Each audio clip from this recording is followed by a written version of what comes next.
ॐ नमो सिद्धाणं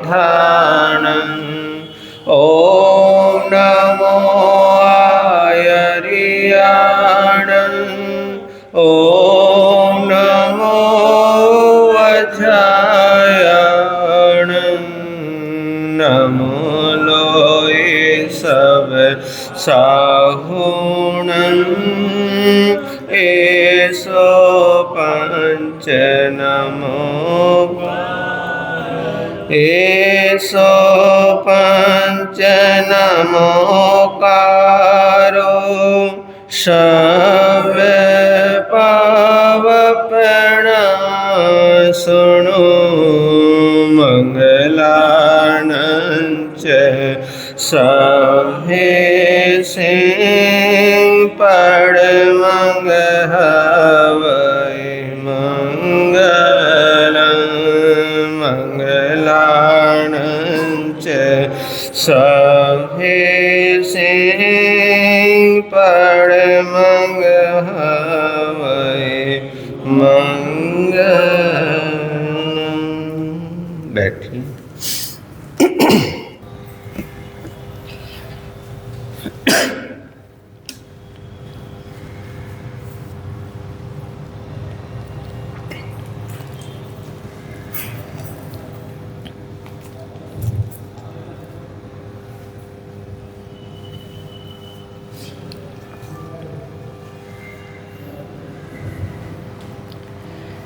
धम मंगल मुख ठाम अहिंसा संजम तव देवावितम नमः संते जस धमे सयामनो।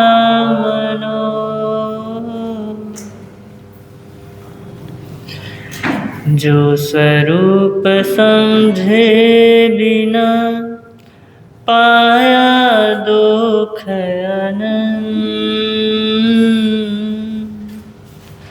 जो स्वरूप समझे बिना पाया दुख अनंत। समझाया वह पद नमन श्री सद्गुरु भगवंत। समझाया वह पद नमन श्री सद्गुरु भगवंत।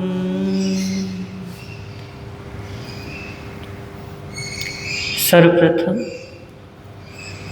जन जन के आस्था के केंद्र विश्व वंदनीय तिन्नाणम तार्याणम साशनेश प्रभु परमात्मा श्रमण भगवान महावीर स्वामी जी के पावन से चरणों में कोटिशः वंदन कोटिशः नमन। समस्त महापुरुषों की सदाकाल जय हो विजय हो। पाठ पर विराजित मेरे सद्गुरुदेव मेरे धर्माचार्य के पावन से चरणों में कोटिशः वंदन।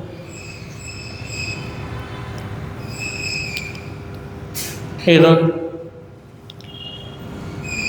श्री नवनीत मुनि जी, श्री विनीत मुनि जी तथा इस प्रातःकालीन धर्मसभा में उपस्थित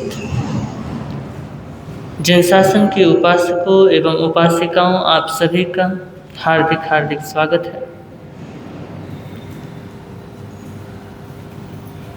आपका और हमारा, मेरा और आपका यह परम सौभाग्य है जिन्हें प्रभु महावीर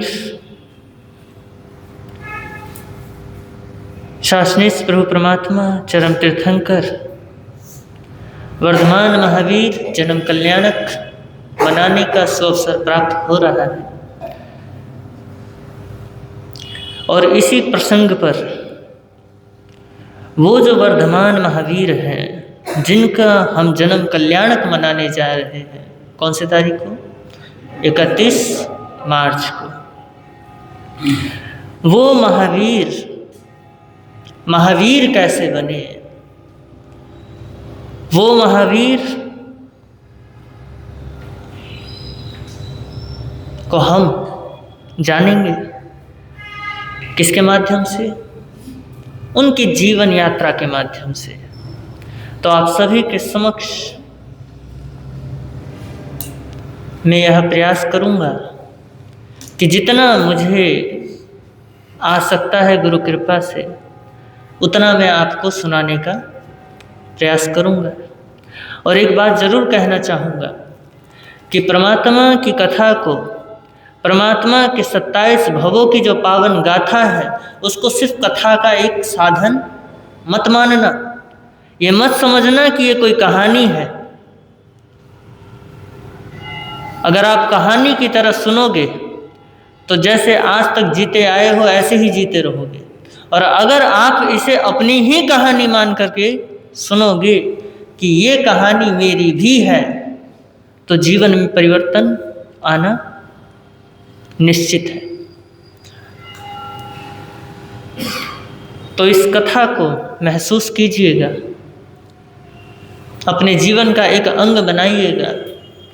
तो परमात्मा की ये जो कथा है पावन कल्याणकारी है। तो गीत की कुछ पंक्तियां हैं, बड़ी ही सुंदर है। परमात्मा की कथा की महत्ता बता रही है। हो सके तो साथ में गुनगुनाइएगा।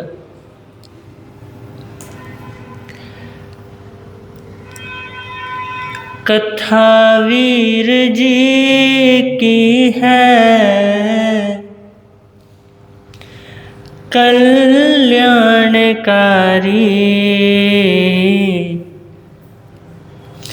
अरे कथा वीर जी की है कल्याणकारी, मगर ये करेगी असर धीरे धीरे, मगर ये करेगी असर धीरे धीरे। कथा वीर जी की है कल्याणकारी, मगर ये करेगी असर। अहंकार मद मोह फैला जो भीतर, अहंकार मद मोह फैला जो भीतर, निकालेगी सारा जहर धीरे धीरे, निकालेगी सारा जहर। क्योंकि अहंकार मद मोह, इसको क्या कहा? जहर कहा है, जो जीवन के लिए क्या है? ज़्यादा घातक है। जहर हमारे जीवन के लिए क्या होता है? घातक होता है। तो अहंकार मद और मोह, जहर तो एक बार अगर आपने खाया तो एक बार में काम तमाम कर देगा, लेकिन अहंकार और मद मोह ये आपको जीते जी क्या करते हैं? तड़पा तड़पा करके मारते हैं। तो कह रहे हैं कथा का जो फल है वो ये है कि अगर आप इसे महसूस करते हुए, अगर आपने जीवन का एक हिस्सा बनाते हुए सुनोगे, तो ये जो कथा है वो क्या कर देगी? अहंकार मद मोह को निकाल देगी। अहंकार मद मोह फैला जो भीतर, निकालेगी सारा जहर धीरे धीरे, उतारेगी सारा जहर। न मौका मिलेगा कभी झंझटों से, न मौका मिलेगा कभी झंझटों से, जैसे भी हो कुछ समय तो निकालो, जैसे भी हो कुछ समय तो। कवि क्या कह रहे हैं?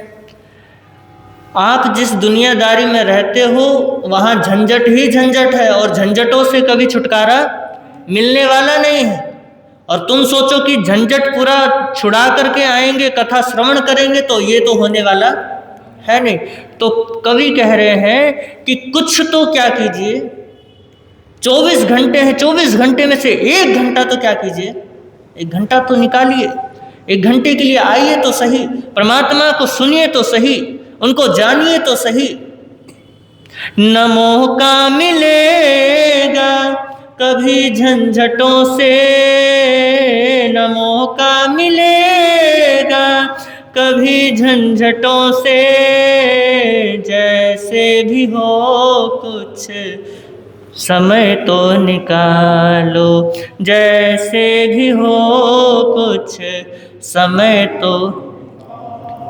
जन्म आदमी का मिले न मिले फिर, जन्म आदमी का मिले न मिले फिर, चली जा रही है उम्र धीरे धीरे, चली जा रही है उम्र धीरे धीरे।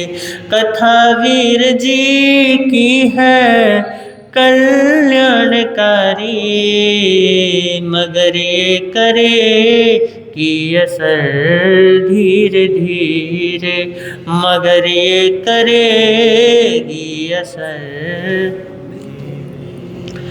अगर चाहता अपना तू कल्याण प्राणी,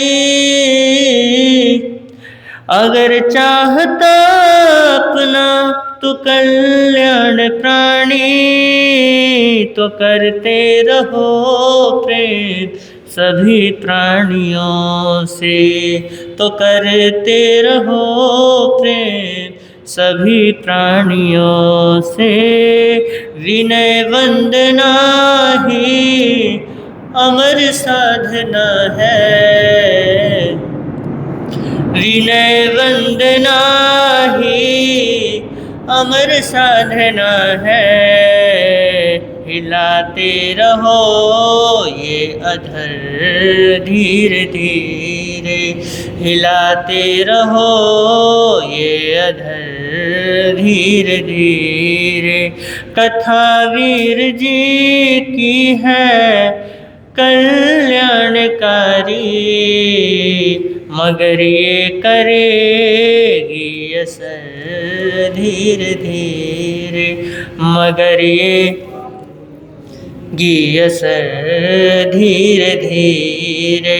अहंकार मद मोह फैला जो भीतर, अहंकार मद मोह फैला जो भीतर, उतारेगी सारा जहर धीरे धीरे, उतारेगी सारा जहर धीरे धीरे।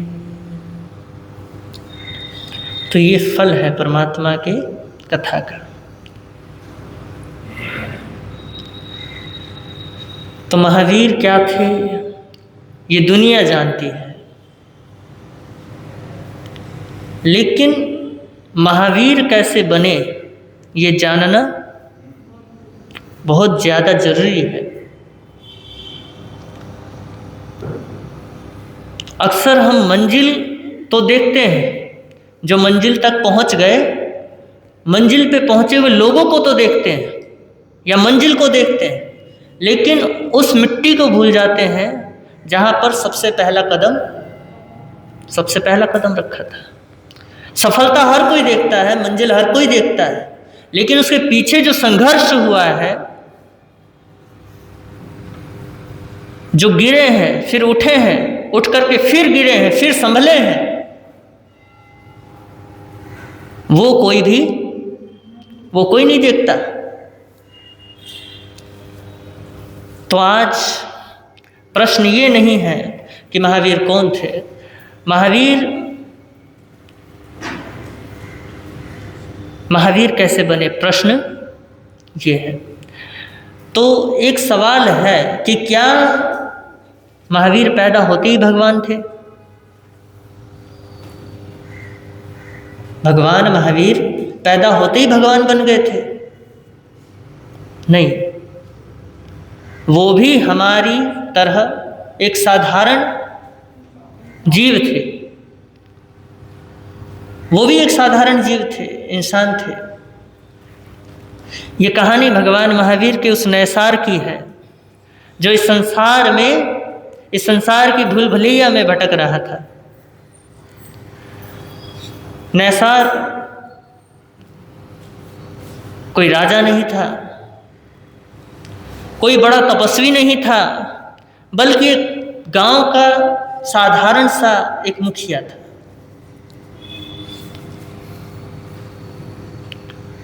लकड़हारा था। लकड़ काटना, उससे वाहन इत्यादि बनाना, मकान इत्यादि बनाना उसका क्या था? व्यवसाय था, कार्य था। लेकिन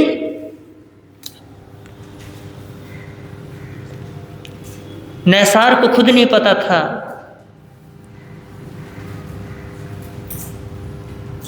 कि एक ना एक दिन वो खुद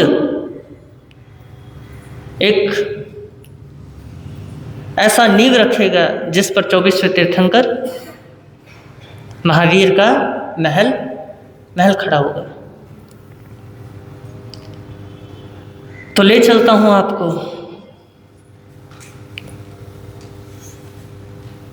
उस समय में जब महावीर का जीव जम्बू द्वीप के पश्चिम महाविद्य क्षेत्र में जयंती नामक नगर के अंतर्गत प्रतिष्ठानपुर में महावीर का जीव जन्म लेता है।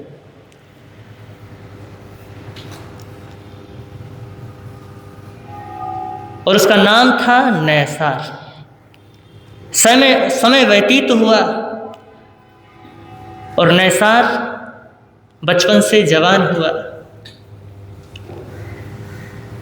और अपना व्यवसाय, एक कारोबार खोला,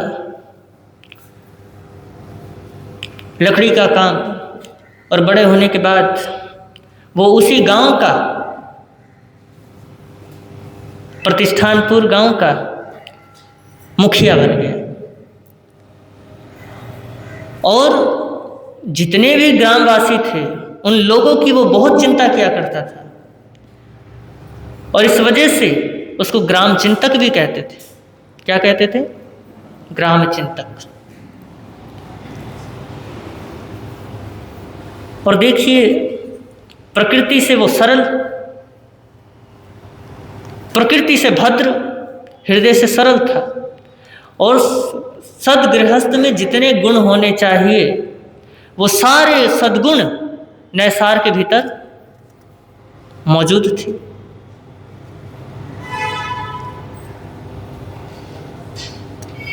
और देखिए क्या गजब है कि एक बार संयोग देखिए कैसे कैसे बैठते हैं। और ये घटना जब घटी है, इसकी कोई तिथि नहीं लिखी गई, इसकी कोई तारीख नहीं लिखी गई, और ना कोई नक्षत्र, ना कोई ग्रह चाल लिखा गया।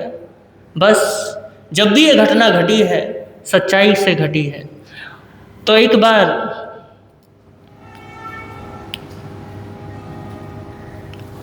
नैसार भवन निर्माण के लिए उपयोगी लकड़ी लेने के लिए अपने कुछ अन्य साथियों के साथ जंगल की ओर निकल पड़ता है। और चिलचिलाती धूप, जब वो कार्य कर रहे थे, दोपहर का वक्त हुआ, भोजन की तैयारी शुरू हुई कि अब क्या करना है? भोजन करना है। कार्य रोक दिया गया कि पहले भोजन कर लें, उसके बाद कार्य प्रारंभ करेंगे। सारे बैठ गए, लेकिन नैसार बैठ करके सोचने लगा कि अगर मुझे कोई अतिथि मिल जाए तो मैं उनको पहले खिलाऊंगा, उसके बाद स्वयं खाऊंगा।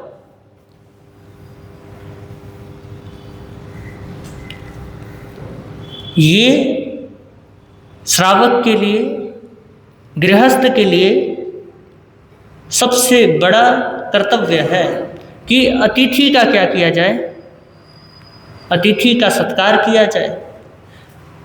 अब हमारे भारत में अतिथि का बहुत सम्मान के साथ, आदर के साथ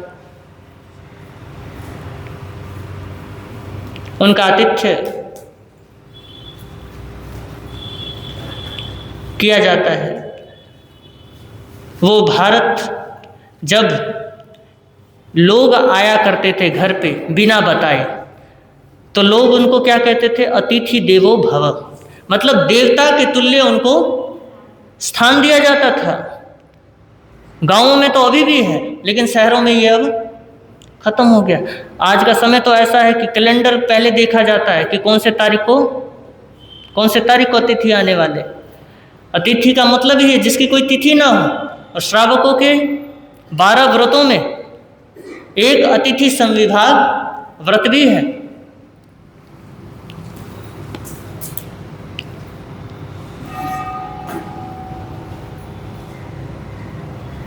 और कबीर साहब, जिनका आप सभी ने नाम सुना ही है, उनका कोई बड़ा व्यवसाय नहीं था। 2 वक्त की रोटी उपलब्ध हो जाए वही बहुत था। तो कबीर साहब कहते हैं, साईं इतना दीजिए जामे कुटुंब समाए, मैं भी भूखा ना रहूं साधु भूखा ना जाए। तो ये है अतिथि का एक, भारत का एक कर्तव्य कह लें या आदर्श कह लें। तो नैसार के भीतर भी ये भावना जगी कि मैं क्या करूं, पहले किसी को खिलाऊं, उसके बाद स्वयं खाऊं। तो दूर दूर तक नज़र दौड़ाता है, और सिर्फ नज़र ही नहीं दौड़ाता, बल्कि जा जा कर के पेड़ों पे चढ़ कर के देखता है कि कहीं दूर कोई यात्री दिख जाए, कोई भूला भटका दिख जाए। तो दूर दूर तक ऐसे देख रहा है, और भावना में गहराई है, भावना में सच्चाई है।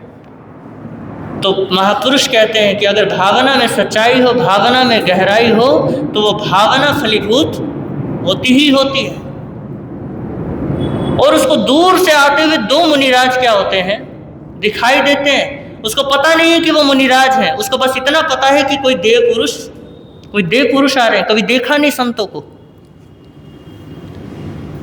तो फटाफट पेड़ से नीचे उतरा, खुश हुआ कि आज क्या हुआ जी, आज मेरा सौभाग्य है कि अतिथि क्या हुए हैं, अतिथि आए। वो गए उनके पास, पूछा कि आप दोनों देव पुरुष कौन हो? तो उन्होंने कहा कि हम मुनि हैं, और हम जयंती नगर की ओर जाना चाहते हैं, और हम रास्ता भटक चुके हैं, जरा आप रास्ता बता सकते हैं? तो नैसार ने कहा कि जी रास्ता जरूर बताऊंगा मैं आपको, लेकिन ऐसा लगता है कि आप सुबह से चले हुए हो और थकान भी हो गई है, और हो सकता है आपको भोजन की भी आवश्यकता हो। तो कृपया आप पहले भोजन कीजिए, उसके बाद मैं आपको क्या कर दूंगा, रास्ता बता दूंगा। तो मुनियों ने उसकी भावना को देखते हुए कहा कि चलो देखते हैं। जैसे ही वो भोजन लेने के लिए पहुंचे, उन्होंने देखा कि निर्दोष आहार है, किसी दोष के नहीं है। तो उन्होंने पात्रा आगे कर दिया कि लो। और इधर नैसार इतना भावुक है, इतने भावों से भरा हुआ है कि वो क्या करे जा रहा है, भोजन बहरा रहा है। संतों ने कहा कि थोड़ा देना। क्या कहा संतों ने? थोड़ा देना। जो संतों का पात्र होता है वो संतोष का क्या होता है? संतोष का प्रतीक होता है। और जहाँ संतोष ना हो वहाँ साधुता सिसकने लग जाती। तो साधुओं ने कहा थोड़ा देना, लेकिन नैसार के भाव इतने ऊंचे उठे हुए थे कि वो डालता चला गया। क्या करता चला गया? भोजन डालता चला गया। और देखिए बड़ा गजब का कहा है किसी कवि ने, देता भावे भावना, लेता करे संतोष। देने वाले की भावना प्रगाढ़ हो और लेने वाला संतोषी जीव हो तो कहते हैं देता भावे भावना, लेता करे संतोष। वीर कहे सुन गोयमा, दोनों जासे मोक्ष। दोनों ही मोक्ष जाने वाले जीव होते। तो इतनी भावना प्रगाढ़ कि उसने पूरा पात्र क्या कर दिया? नैसार ने पात्र भर दिया। और संतों ने भोजन किया। भोजन के पश्चात अब जाने की तैयारी शुरू हुई। कहा कि अब हमें मार्ग बता दीजिए। तो नैसार ने उन संतों को नगर का मार्ग दिखा दिया और संतों ने भी नैसार को मोक्ष का मार्ग बता दिया।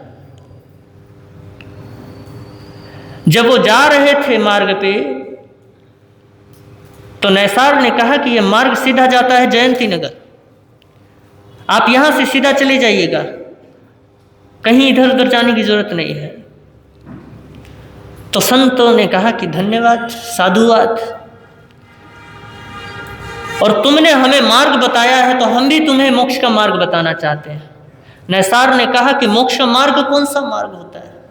मोक्ष कौन सा नाम है? जानने की इच्छा जगी। उन्होंने कहा कि ऐसा स्थान जहाँ किसी भी प्रकार का रोग शोक उपाधि नहीं है, ऐसे स्थान का हम तुझे मार्ग बताएंगे। तो उन्होंने कहा कि जी कृपा कीजिए, बताइए। तो संतों ने कहा कि आपका व्यवसाय है लकड़ी का और आपका व्यवसाय सूखी लकड़ी से भी चल सकता है, तो आपको सिर्फ और सिर्फ इतना कहना चाहेंगे कि आप कभी हरी लकड़ी क्या ना करना, हरी लकड़ी मत काटना। ये नियम ले लीजिए। अहिंसा का बीज क्या कर दिया संतों ने?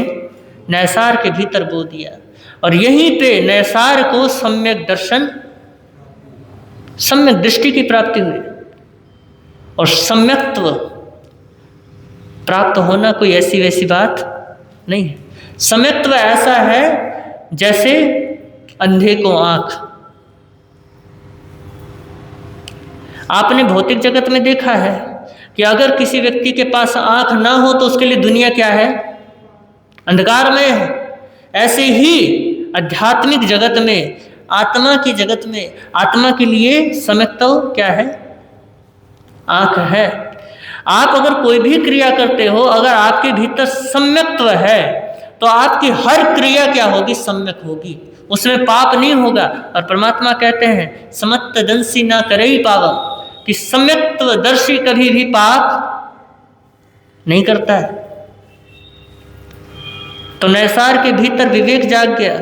देखिए आचार्य, एक महान तुलसीदास हुए, उन्होंने कहा है दया धर्म का मूल है, लेकिन कई बार हमारी दया भी हिंसा का एक कारण, हिंसा का कारण बन जाती है।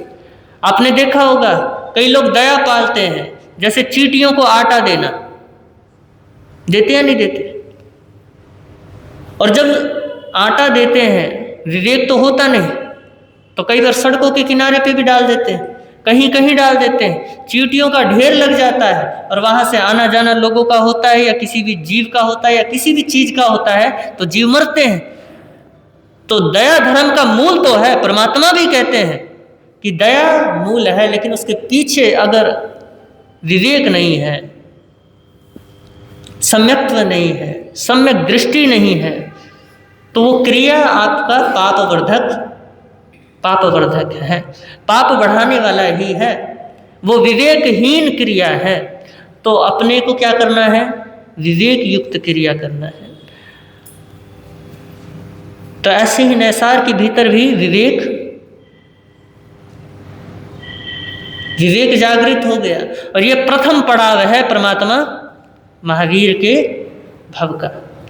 और इससे पहले सम्यक दर्शन जब प्राप्त होता है, तभी से तीर्थंकरों के भव क्या किए जाते हैं? गिने जाते हैं। तो महावीर को नैसार के भव में क्या हुआ? सम्यकता प्राप्त हुआ। तब से लेकर के भगवान महावीर के भव तक क्या किया गया है? सारे भव गिने गए। उससे पूर्व वो क्या हुए हैं? अनेकों गतियों में भटके हैं। 84 लाख जीवा योनियों में ना जाने कितने समय तक भटके होंगे। जैसे हम भटक रहे हैं, ऐसे ही वो भी भटके हैं। तो मुनि और नैसार का संगम कुछ ही क्षणों का था, और वो कुछ ही क्षण नैसार के लिए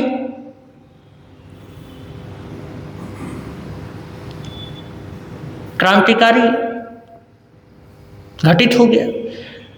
जीवन ही बदल दिया उस क्षण ने, इतिहास बदल गया। जीवन की दिशा बदल गई, तो दशा तो अपने आप बदलनी थी, तो दशा भी बदल गई। तो कहते हैं कि नैसार सुखपूर्वक अपना जीवन व्यतीत करके, अपना वक्त पूरा करके, मतलब आयु पूर्ण करके सौधर्म देवलोक में उत्पन्न होते हैं। तो आप और हम परमात्मा महावीर की जीवन गाथा को श्रवण कर रहे हैं। तो अभी हमने प्रथम पड़ाव को क्या किया है? प्रथम पड़ाव को स्पर्श किया है, जो भगवान महावीर की नींव है। और इसी नींव पे अब क्या होने वाला है खड़ा? अब महल खड़ा होने वाला है। कैसे कैसे विकास हो रहा है, कैसे कैसे पतन हो रहा है। पतन भी बीच में हुए हैं। क्या हुए हैं? नैसार के जीव का बीच बीच में पतन भी हुआ है, विकास भी हुआ है। लेकिन उस पतन में सम्यक्त्व क्या नहीं हुआ? सम्यक्त्व नहीं मिट गया। क्योंकि अगर सम्यक्त्व मिट गया तो वो संसार से ही क्या हो गया जी? संसार से ही संसार में भटक जाता है, वो मोक्ष से भटक गया। और जिसको सम्यक्त्व प्राप्त हो जाए तो वो सम्यक्त्व से फिर गिरता नहीं है। एक बात ये भी ध्यान रखिएगा, जो सम्यक्त्व से गिर गया उसको सम्यक्त्व हुआ ही नहीं। हाँ, सम्यक्त्व धूमिल हो सकता है। क्या हो सकता है? धूमिल हो सकता है, जो आपको भगवान महावीर के जीवन से सीखने को मिलेगा, सुनने को मिलेगा, जानने को मिलेगा। तो महावीरत्व की इस यात्रा के हम सभी सहभागी बने हैं, हम जान रहे हैं। और ये आपकी और हमारी सबसे बड़ी पूंजी है कि हम महावीर की यात्रा के बन रहे हैं? सहयात्री बन रहे हैं। हम जान रहे हैं, जानेंगे कि महावीर कैसे बने। तो आप सभी से यह अनुरोध है कि परमात्मा महावीर का जो जन्म कल्याणक आ रहा है,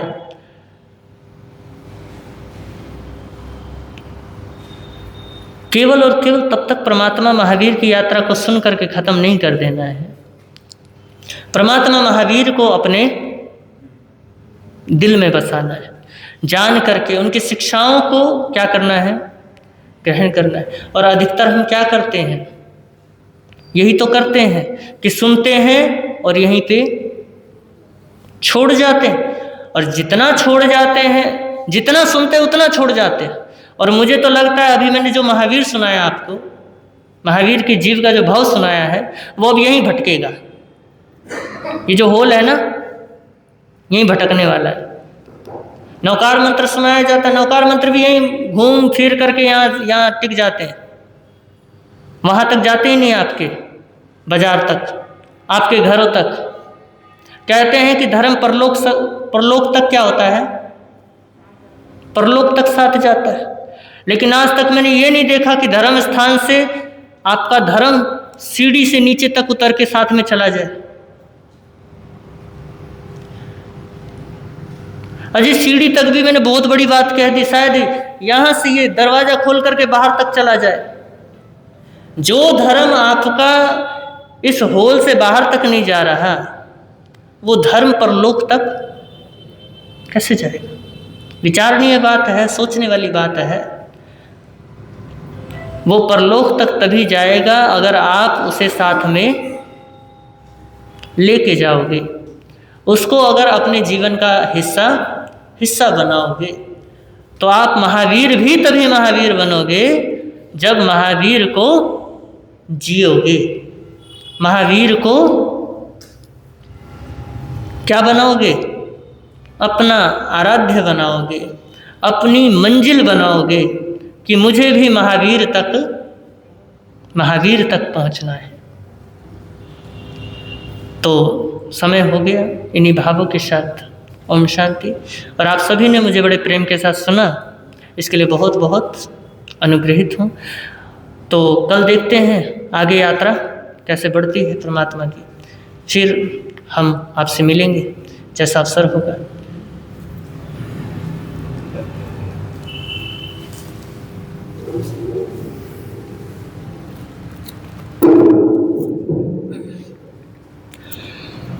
बोलिए शासनपति श्रमण भगवान महावीर स्वामी की। अभी आप बड़ी श्रद्धा के साथ, आस्था के साथ भगवान महावीर स्वामी की जीवन गाथा और ये नहीं है कि आपने पहले भगवान की कथा ना पढ़ी हो, भगवान की कथा ना सुनी हो, ऐसा तो नहीं हो सकता। संतों के मुखारविंद से, गुरु भगवंतों के मुखारविंद से समय समय पर आप क्या करते हो? भगवान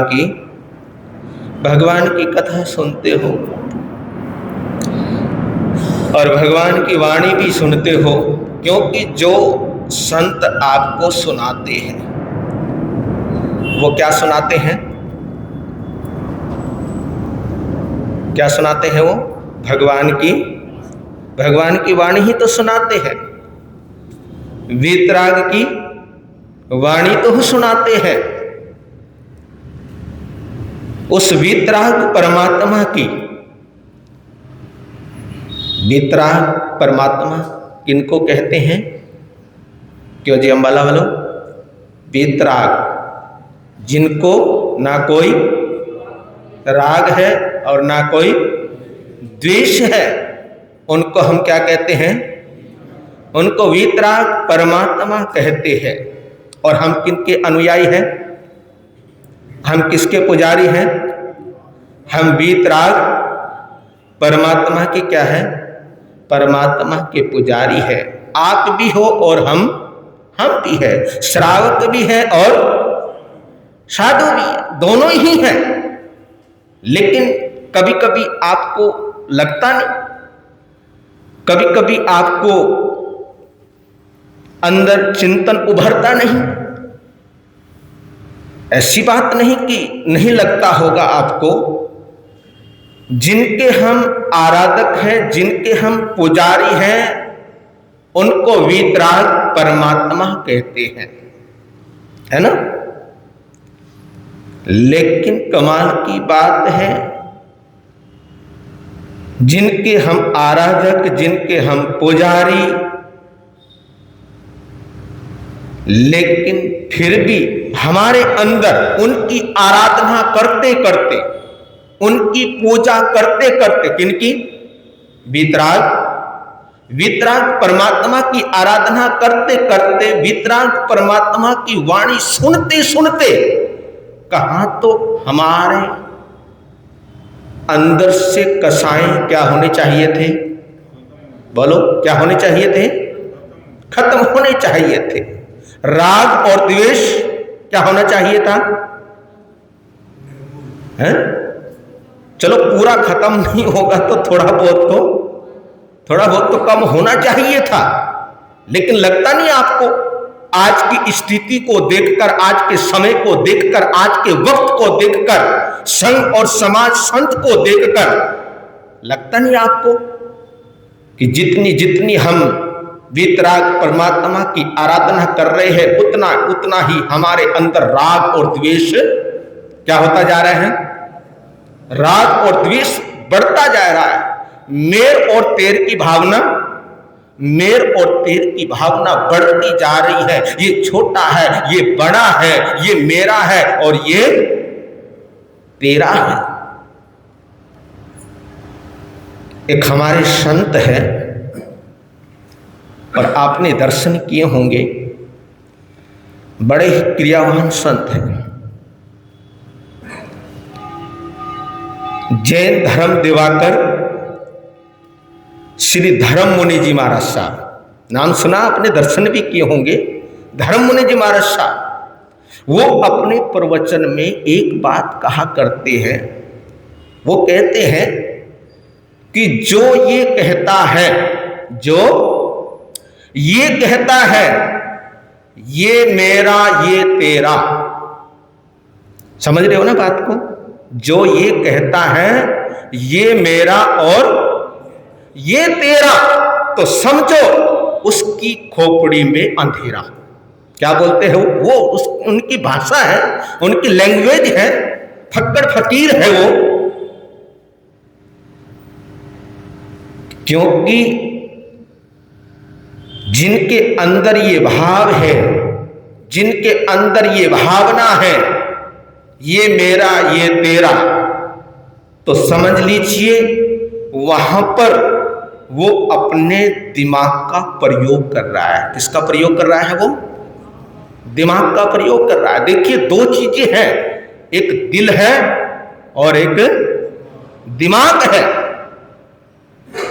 तो परमात्मा कहते हैं, महापुरुष कहते हैं, अगर धर्म करना है, क्या करना है? अगर धर्म करना है, अगर धर्म सुनना है, अगर सत्संग सुनना है, अगर संतों के दर्शन करने हैं, प्रवचन सुनने हैं, अगर धर्म अध्यात्म करना है, तो वहां पर दिल का प्रयोग कीजिए। किसका प्रयोग कीजिए? वहां पर दिल का प्रयोग कीजिए, क्योंकि धर्म में दिल का प्रयोग होता है, ना कि दिमाग का। अरे दिमाग का प्रयोग करना है तो बाहर कीजिए, अपने व्यापार में कीजिए, क्योंकि व्यापार में दिमाग का प्रयोग होता है। किसका प्रयोग होता है? दिमाग का प्रयोग होता है। इसलिए तो कहते हैं महापुरुष कि जब भी धर्म स्थान में आओ तो अपने दिमाग को वहीं पर बाहर ही, और कहने वालों ने तो यहां तक कह दिया कि जहां पर आप अपने चप्पल जूते निकाल कर आते हो, वहीं पर अपने दिमाग को भी छोड़कर आया करो। क्योंकि भैया अगर धर्म स्थान में आप अपने दिमाग को लेकर आओगे तो यहां पर भी सौदेबाजी ही, बोलो, यहां पर भी क्या करोगे? यहां पर भी सौदेबाजी ही करेंगे, क्योंकि दिमाग हमेशा क्या करता है? सौदेबाजी करता है, और दिल कभी सौदेबाजी नहीं करता। तो आज हम ज्यादा किसका प्रयोग करते हैं? दिमाग का करते हैं। दिल तो बेचारा पता नहीं कहाँ पर रह जाता है, कहाँ पर बैठ जाता है, कहाँ पर सिकुड़ जाता है। अरे जिस परमात्मा की हम जयंती मना रहे हैं, जन्म कल्याणक मना रहे हैं, वो 24वें तीर्थंकर श्रवण भगवान महावीर स्वामी, उनका हृदय देखिए, उनका हृदय कितना विशाल था, उनका हृदय कितना विशाल था। समोसरण लगा है प्रभु का, परमात्मा का।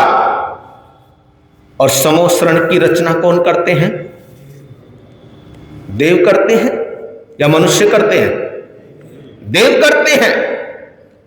और जब देवताओं को पता लगता है कि परमात्मा इस नगरी में पधारने वाले हैं, आने वाले हैं, तो वहां का वातावरण ही कुछ और हो जाता है।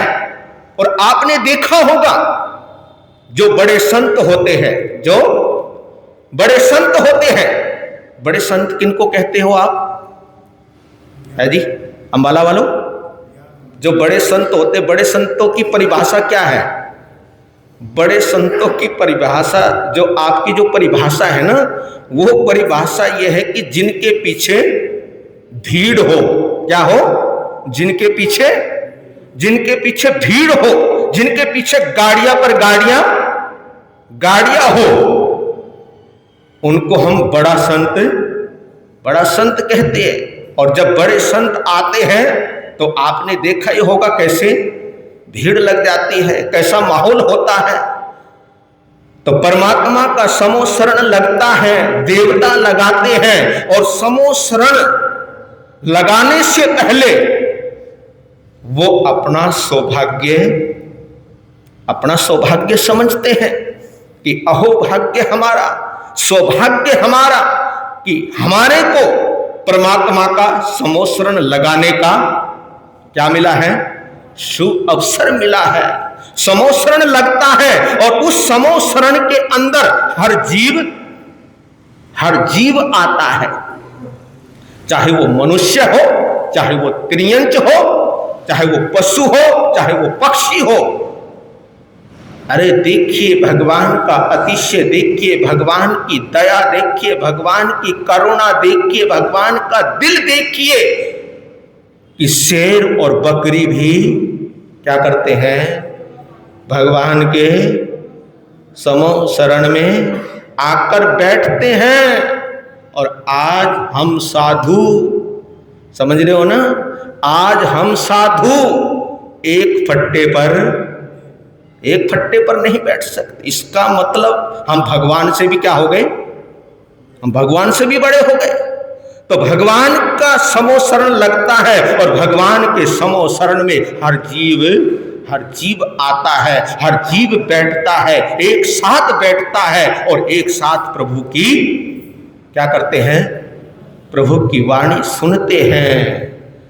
और देवता समोसरण की रचना करके अपना सौभाग्य समझते हैं। और भगवान की वाणी सुनकर कोई नियम लेते हैं, नियम प्रत्याख्यान पचखान करते हैं, कोई अणुव्रत लेते हैं, कोई महाव्रत लेते हैं। लेकिन उस समय देवता वहां पर छोटे पड़ जाते हैं। क्या पड़ जाते हैं? उस समय वहां पर छोटे पड़ जाते हैं, उनके हाथ जुड़ जाते हैं। क्या हो जाते हैं? उनके हाथ जुड़ जाते हैं। किनके समक्ष? मनुष्य के समक्ष। किसके समक्ष? धम्मो मंगल मुक्तिटम अहिंसा संयमो तवो देवा वित्तं नमं संति जस्य धम्मे संयमणो। उस समय देवता भी मनुष्यों को क्या करते हैं? प्रणाम करते हैं। क्यों करते हैं? क्योंकि मनुष्य ही एक ऐसी है जो नियम प्रत्याख्यान पचखान कर सकते हैं। देवता कभी नियम प्रत्याख्यान पचखान नहीं कर पाते। तो देवता सोचते हैं कि धन्य है मनुष्य कि हम तो नियम प्रत्याख्यान पक्षखान नहीं कर पाए, लेकिन ये जिन्होंने नियम प्रत्याख्यान पक्षखान किए हैं, जिनका मन अहिंसा संयम तप में लगा हुआ है, ऐसे मनुष्य को देवता भी क्या करते हैं?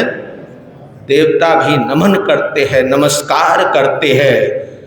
तो ऐसे परमात्मा का हृदय विशाल हृदय था और हमारा हृदय क्या हो गया है आज, है ना?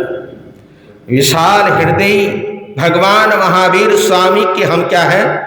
अनुयायी है, लेकिन हमारा हृदय धीरे धीरे क्या होता जा रहा है? छोटा होता जा रहा है। राग और द्वेष बढ़ता जा रहा है। मेर और तेर की भावना बढ़ती जा रही है। अरे भगवान का जो मार्ग है, परमात्मा का जो मार्ग है, महावीर का जो मार्ग है, ये मार्ग है दया करुणा मैत्री भाव का। तो आप यही समझ लीजिए कि हमारे जीवन के अंदर कितनी मैत्री है, क्योंकि ये जो मैत्री जो शब्द है ना, ये मैत्री शब्द कोई छोटा मोटा शब्द नहीं है, ये बहुत बड़ा मंत्र है। क्या है ये बहुत बड़ा मंत्र है। अगर हमारे जीवन के अंदर मैत्री भाव नहीं है तो हमारे अंदर महावीर भी नहीं है। तो सोचिए, चिंतन मनन कीजिए। समय आपका हो रहा है, आप सभी के पास पर्चा होगा महावीर चालीसा, आप सभी साथ साथ में बोलने का आपने सभी ने प्रयास करना है हृदय के साथ। भगवान महावीर का शासन है सुखकार, अपना ले जो भाव से होता।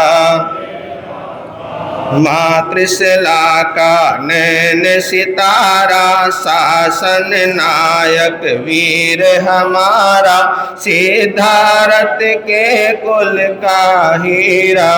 जय जय बोलो जय महावीरा।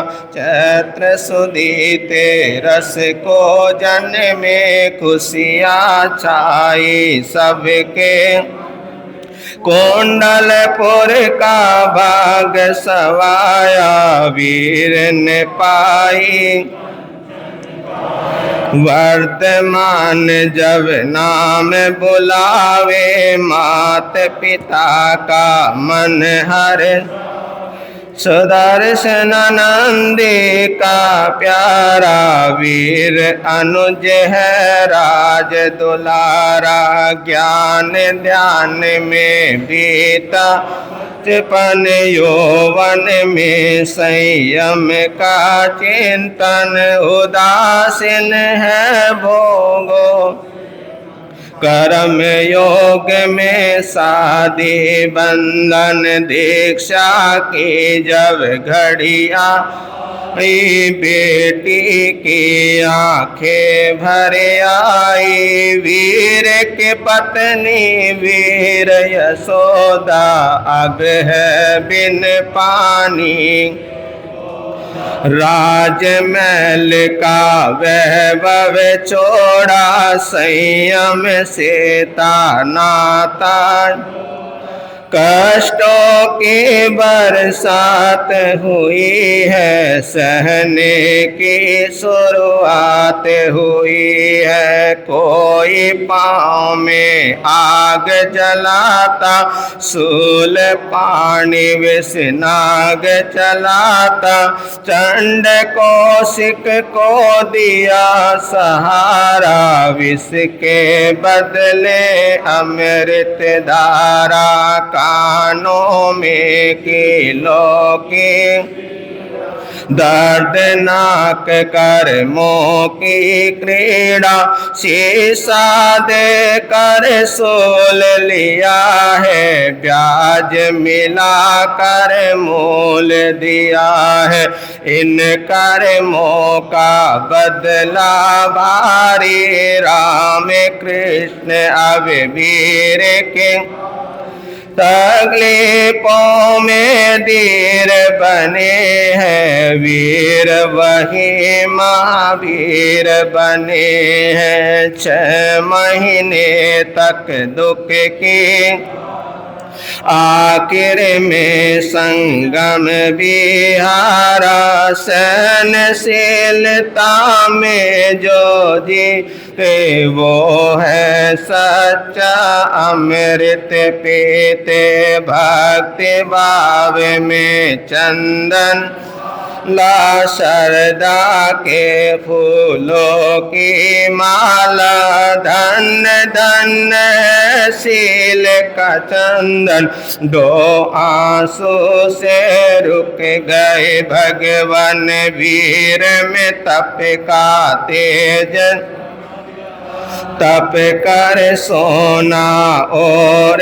चमकता वीर हुए हैं केवल ज्ञानी समो शरण में अमृत वाणी इंद्र भूति थे मद में हरदम वीर ने बोला आओ गौतम मन का संशय दूर हुआ है अहंकार भी चूर हुआ है अर्जुन माली और सो पहुँचे वीर को करने वंदन जयंती सुल सामृग वीर की शिष्या शीलवती है पुण्या की एक शुद्ध सामायिक कैसे खरीदे राजा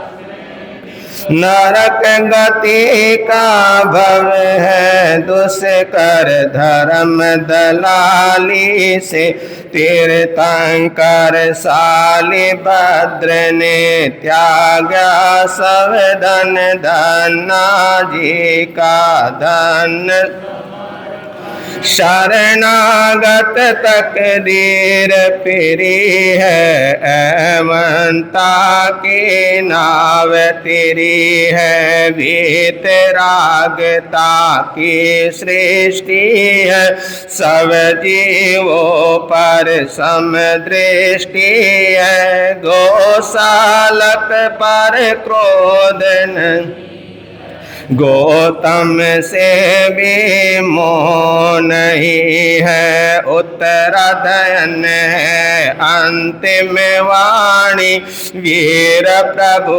बनते निर्वाणी शाश्वत सुख से मणि दिवाली वीर ने अक्षय सिद्धि पाली 11 है भगवान के गणधर आर्य सुधर महावीर के पटधर गौरवशाली वीर का शासन तारण हाराए धन दौलत की प्यास नहीं है नाम और यश की आस नहीं है तीरथ के मन की बस एक चाह मोक्ष मिले मिल जाएगा सबके मन की बस एक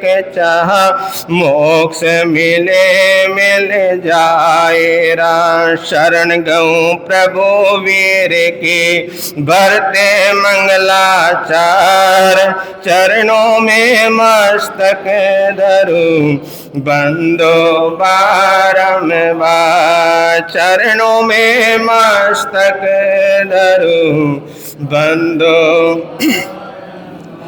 वीर नाम के हीर मोती गुरु नाम के हीर मोती प्रभु नाम के हीर मोती मैं बिकराऊं गले गले ले लो रे कोई राम का प्यारा शोर मचाऊं गली गली, ले लो रे कोई गुरु का प्यारा, शोर मचाऊं गली गली।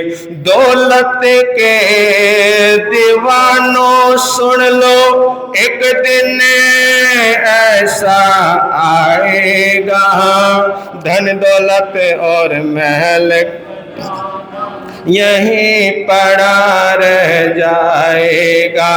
अरे धन दौलत और महल खजाना यहीं पड़ा रह जाएगा। सुंदर काया मिट्टी बनेगी, सुंदर काया मिट्टी बनेगी, चर्चा होगी गली। ले लो रे कोई राम का प्यारा, शोर मचाऊं गली गली, ले लो रे कोई गुरु का प्यारा, शोर मचाऊं गली गली। जिसने ये सब मोती लूटे वो तो माला माल हुए, दौलत के जो बने पुजारी आखिर वो कंगाल। अरे दौलत के जो बने पुजारी आखिर वो कंगाल हुए। सोना चांदी वालो सुन लो, लोहे कपड़े वालो सुन लो, अरे अंबाला वालो सुन लो, बात सुनाए करे करे।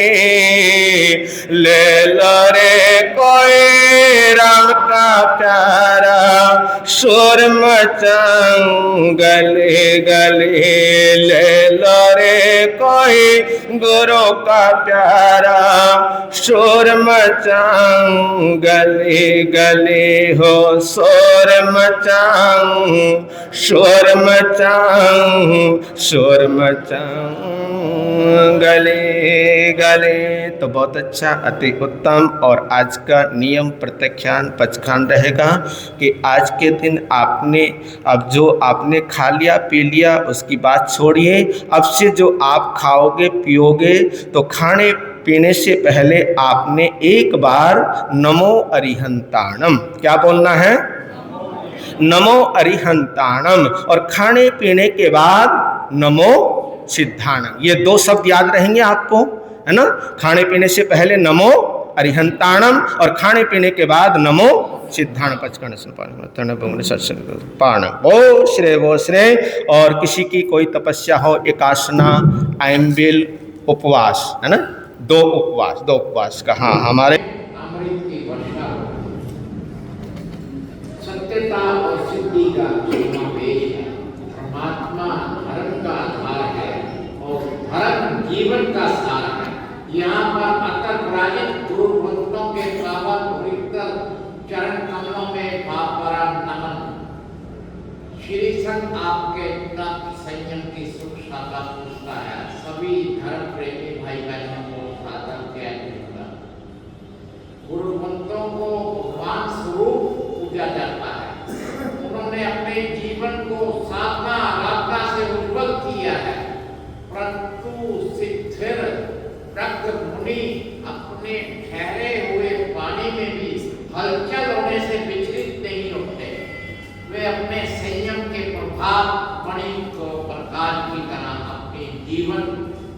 अपनी संयम जीवन यात्राओं को गतिमान रखते हुए जनमानस का प्रत्येक प्रसंग का हिस्सेदार हो जाते हैं।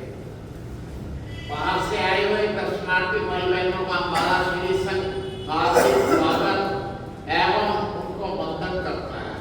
उनसे विनती है चाय पानी नाश्ता एवं भोजन लेकर श्री संघ को सेवा का प्रदान करें। आज की प्रभावना श्री राजकुमार जी के पुत्र की, सभी आचार्य भगवंतों की, सभी गुरु भगवंतों की, दुनिया के सभी महापुरुषों की, जैन धर्म की, विश्व धर्म की। नमो अरिहंताणं नमो सिद्धाणं नमो आर्याण नमो क्षण नमो सब सवनंग सो पंच नमोकारो सब पापनाशन मंगलानंच सब सिंह पड़ मंग हवि मंगलम श्री चतारी मंगलम अरिहंता मंगलम सिद्धा मंगलम साहु मंगलम केली प्रणतो धुमो मंगलम चतारी लोकतमा अरिहंता लोकतमा सिद्धा लोकतमा साहु लोकतमा केली प्रणतो धुमो लोकतमा चतारी शरणं पहुँचामि रिहंते शरणं पहुँचामि सिद्धे शरणं पहुँचामि साहु शरणं पहुँचामि केली प्रणतं धम्मं शरणं पहुँचामि अरिहंता जी का शरणा सिद्धा जी का शरणा साधु जी का शरणा केवली प्रणतो दया धर्म का शरणा। ये चार शरण दुख हरण जब और न शरणा कोई, जो भव प्राणी करे आचरण उसका अजर अमर पद होगा, उसका सदा ही मंगल होगा। एक दूसरे